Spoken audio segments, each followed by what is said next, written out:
xildhibaan cabdixakiin cumar faarax budeey oo kamid ah golaha guurtida Soomaaliland isla mar ahaantaasina ka soo jeeda gobolka Buuhoodle gaar ahaan degmada Wuruur ayaa waxa uu ka hadlay xaaladda colaadeed ee ka taagan koonfurta gobolka Sool iyo waliba safar uu ku tagay deegaanada Dhumay iyo Kalabaydh oo ana xildhibaanku uu baaq u diray labadaasi beelood geesta kalena waxa uu baaq u diray xukuumadda Soomaaliland oo ugu baaqay in labadaasi beelood ay arintooda soo afjarto anigu xildhibaan cabdixakiin cumar faarax budeeye waxaanu tagnay meelihii shaqaaqadu ka dhacday labada beelood isku dileen waxaanu ku horeynay magaalada Dhumay waxaanu iskugu nimid annagoo Wuruur ka nimid magaalada Dhumay waxaanu iskugu nimid wafuud culimo oo ka timid magaalada la yiraahdo Laascaanood halkaasanu ka bilownay xaajadeedii qodaas aan u tagnay wixii aanu kala hadalnay oo nabadgelyadu lambar 1 ka ahayd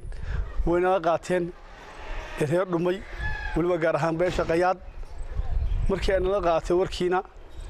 waanu ka tagnay waxaanu tagnay magaalada la yiraahdo Kalabaydh noqday baasbaan ugu tagnay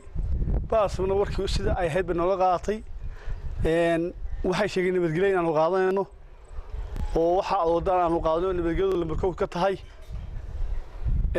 sida aad ogtiina miliyar ka maqasheen muddo 5 cashaaba culmadu u qabatay oo waliba ay dhahashada cashan suugaynaa oo reerka bahaasaba leeyahay ay yiraahdeen waxaan anaku adaan bahaasabanahay anaka kala maqano isku warramayno isku wareysayno markaas aanu isu gudbeenaa xaajadeeda kama dambaysta nabadina waanu qaadanay maadaama anaku aanu kala maqano qayb joogto aanu anaku is xogeysayno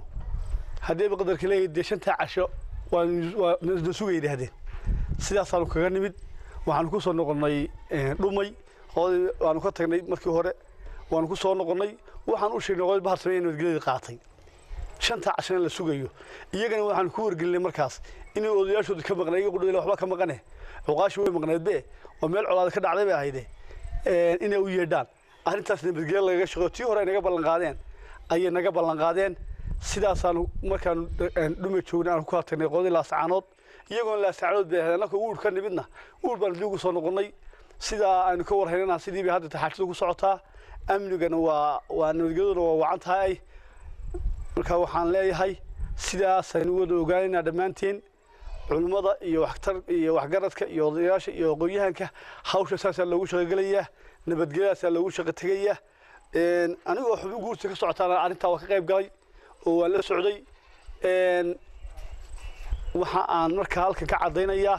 in arintaasi ay meel wacan marayso meel wacan oo wax ku oo lagu hawl galo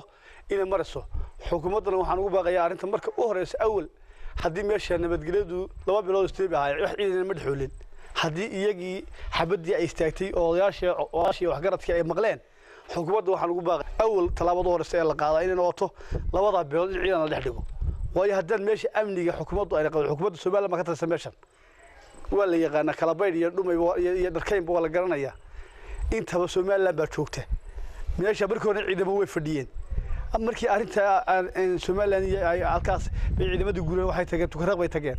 waxaan leenahay ciidamadaas markii hore way dul fadhiyeen labada reer nabadgelyo loo xiray iyaga kala ilaaliyay meel wacan bay maraysa ciidamada Soomaaliland ba ku jiray waana guri Soomaaliland oo gobolka soo ka tirsan tahay xildhibaanka ayaa waxa uu kamid ahaa wafti uu hogaaminayay Sheekh Cabdinaasir Xaaji Axmed oo muddadan safar deegaanadaasi ku marayay waxaana uu safarkaasi ku sheegay inuu ahaa mid rajo fiican leh labadaasi beeloodna ay u qabteen 5 cisho Zakariya Maxamed Ciise Wadani wararka telefishinka Somali News Woodward